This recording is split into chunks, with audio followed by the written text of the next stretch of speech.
Breaking news చూస్తున్నాం. విజయనగరం జిల్లా తాటిపూడి గురుకుల కళాశాలలో విద్యార్థులు తీవ్ర అస్వస్థతకు గురయ్యారు.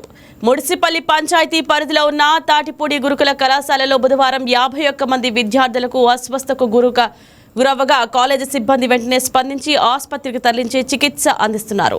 వైరల్ ఫీవర్స్, బాడీ పెయిన్స్ తో విద్యార్థులు బాధపడుతున్నట్లు వైద్యులు తెలిపారు. కొంతమంది స్టూడెంట్స్ కు జ్వరం తీవ్రత ఎక్కువగా ఉండడంతో ఎస్కోట్ ఆసుపత్రికి తరలించి చికిత్స అందిస్తున్నట్లు అధికారులు పేర్కొన్నారు.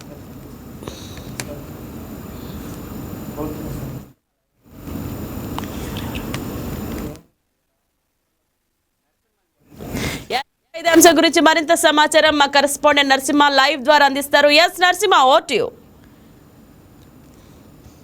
ఇంద్రజ, ఏదైతే తాటిపూడి గురుకుల రెసిడెన్షియల్ పాఠశాలలో విద్యార్థినులు అస్వస్థత గురై తీవ్ర అనారోగ్య పాలైన పరిస్థితి అయితే చోటు చేసుకుంది.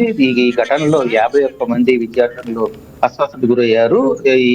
ఏదైతే మొత్తం నిన్న ఉదయం కొందరికి అనారోగ్యం బాధపడితే వెంటనే ఏదైతే ఉపాధ్యాయులు ఉన్నారో ఉపాధ్యాయులు హాస్టల్ సిబ్బంది కూడా వెంటనే సమీప హాస్పిటల్కి తరలించారు. ఒక్కొక్కరుగా సాయంత్రం అయ్యేసరికి అందరూ కూడా 51 మందికి చేరింది ఈ పరిస్థితి. అది ఎందుకు వస్తుందని చెప్పి వెంటనే వారు వైద్యుని సంప్రదించి స్థానిక పిహెచ్కి వీరందరినీ కూడా తరలించడం జరిగింది. తరలించి కొందరు పరిస్థితి 51 మందిలో ఒక 5గురు పరిస్థితి మాత్రం కాస్త విషమంగా ఉండడంతో విజయనగరం ప్రభుత్వ ఆసుపత్రికి తరలించడం జరిగింది. వారందరికీ కూడా మెరుగైన వైద్యం అందించబడుతుంది. అయితే వారి ఆరోగ్య పరిస్థితి కూడా ప్రస్తుతం నిలకడగా ఉంది. వీటిపైన జిల్లాధికారులు కూడా స్పందించి అసలు అనారోగ్యం పాలవుతున్న కారణం ఏంటి, విష జ్వరాలు విజృంభించి ఒళ్ళు నొప్పులతో పాటు తలనొప్పి, హెడేక్ కూడా ఉండటంతో వారంటే వాంతులు చేసుకుంటున్న పరిస్థితి ఉంది.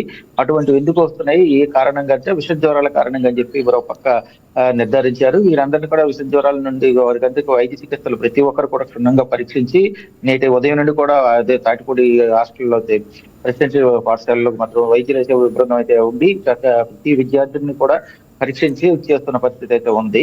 అయితే మొత్తంగా చూసుకొచ్చి విద్యార్థుల అస్వస్థత ఘటన అయితే తల్లిదండ్రుల్లో కాస్త ఆందోళనకు గురి చేసిన పరిస్థితి అయితే ఉంది. ఎందుకంటే ఉదయం ఒకరిద్దరిగా మొదలైన ఈ అనారోగ్యం పాలవడం, ఒకరిద్దరితో చివరకు 51 మందికి చేరడంతో వీరందరూ కూడా తల్లిదండ్రుల్లో కాస్త ఆందోళన కలిగించిందని చెప్పుకోవచ్చు.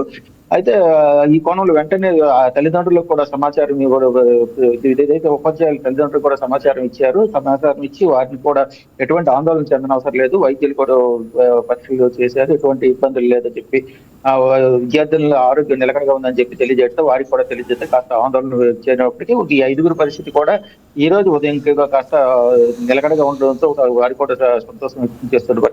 అయితే ప్రధానంగా కలుషిత నీరు ఏమైనా కలిసిందా, అకస్మాత్తుగా ఇటువంటి రావడానికి గోపాల వల్ల అనేది కూడా పూర్తి స్థాయిలో వైద్యులు అయితే అక్కడ తనిఖీలు చేస్తున్న పరిస్థితి అయితే ఉంది. మొత్తంగా విద్యార్థులు ఏదైతే తాటిపూడి గురుకుల పాఠశాలలో ఉన్న విద్యార్థులందరినీ కూడా వైద్య పరీక్షలు చేసి మరొక విద్యార్థి ఆసుపత్రికి గురి కాకుండా ఉండేందుకైతే చర్యలు చేపట్టారని చెప్పుకోవచ్చు.